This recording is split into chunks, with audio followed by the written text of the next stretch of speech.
آقا کریم علیہ السلام ارشاد فرماتے ہیں النظر الی وجہ علی عبادۃ، لوگو علی کے چہرے کو تکنا بھی عبادت ہے، علی کے چہرے کو دیکھنا عبادت ہے۔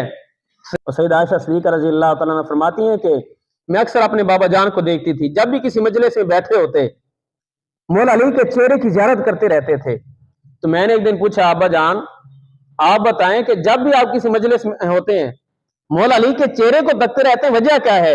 تو میں حضور علیہ السلام نے ارشاد فرمایا النظر الی وجہ علی عبادۃ، علی کے چہرے کو تکنا عبادت ہے، اس لیے میں جس محفل کے اندر بیٹھتا ہوں علی کے چہرے کو تکتا رہتا ہوں۔ تو سیدہ عائشہ صدیقہ رضی اللہ تعالیٰ عنہ کہتی ہیں یا رسول اللہ صلی اللہ علیہ وسلم ہم تو علی کے چہرے کی زیارت کرتے ہیں، ہمیں عبادت کا اجر و ثواب مل جاتا ہے، لیکن جو لوگ بعد میں آئیں گے وہ تو اس نعمت سے محروم ہو گئے، وہ کیسے یہ اجر اور ثواب حاصل کریں؟ آقا کریم علیہ السلام نے ارشاد فرمایا ذکر علی عبادۃ، علی کا چہرہ تکنا بھی عبادت ہے، علی کا ذکر کرنا بھی عبادت ہے۔ سبحان اللہ، علی کا ذکر کرنا بھی عبادت ہے۔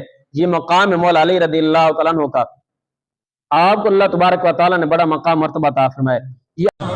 اس ویڈیو کو شیئر ضرور کریں، ہو سکتا ہے آپ کے ایک شیئر سے یہ بات کسی کے دل میں اتر جائے۔